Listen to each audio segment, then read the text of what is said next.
নমস্কার বন্ধুরা। তো আজ হচ্ছে আমাদের মকর সংক্রান্তির সবার শুভকামনা, সুপ্রভাত। সবাই ভালো থাকবেন, সুস্থ থাকবেন এই কামনা। এই সকাল থেকে এখন এইভাবে ব্লগটা শুরু করলাম।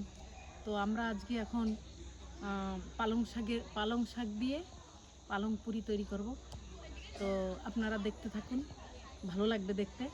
আর যারা আমাদের চ্যানেল দেখেন বা দেখতে ভালো লাগে তারা সবাই সাবস্ক্রাইব করে দেবেন, লাইক করবেন এবং শেয়ার করবেন আমাদের ভিডিওটাকে।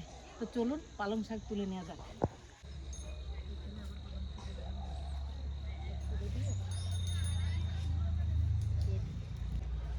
চলো,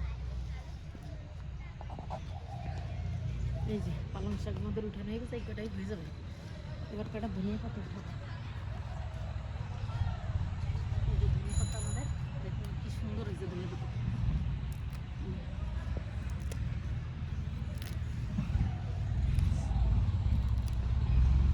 আমাদের পালং শাক ধনিয়া পাতা উঠানো হয়ে গেছে, এখন যাব।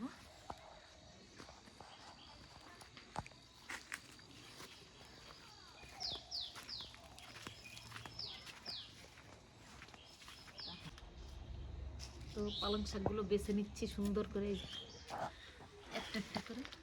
এই যে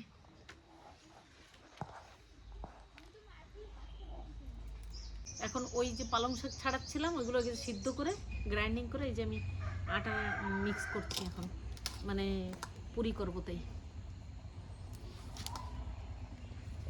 এবার এগুলো ডো কেটে নিয়েছি।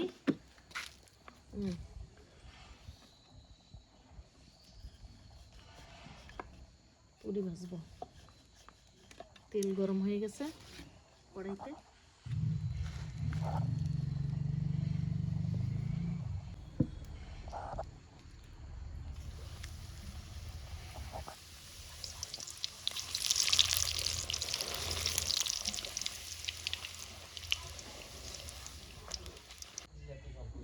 বালিশগুলো আবার নরম হয়ে গেছে না, খয়রিটা রয়ে গেছে না।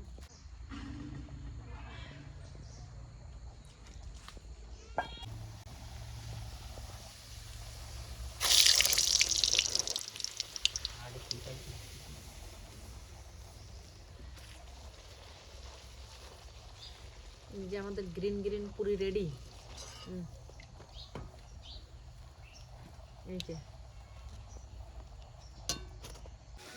এই যে ভাজা হয়ে গেছে আমার গ্রিন গ্রিন পুরি। দেখি পুরি কেমন হয়েছে। পালক পুরি আমি জিজ্ঞেস করবো। হ্যাঁ, পালক পুরি তাই না? পালং পুরি কেমন হয়েছে? ভালো লাগছে? ভালো হয়েছে, পালক পুরি মস্ত হয়েছে। ফ্লেভার নতুন আছে পুরির ভিতরে, বাট টেস্ট বড়িয়া আছে। আর যারা আমাদের চ্যানেল দেখেন বা দেখতে ভালো লাগে তারা সবাই সাবস্ক্রাইব করে দেবেন, লাইক করবেন এবং শেয়ার করবেন।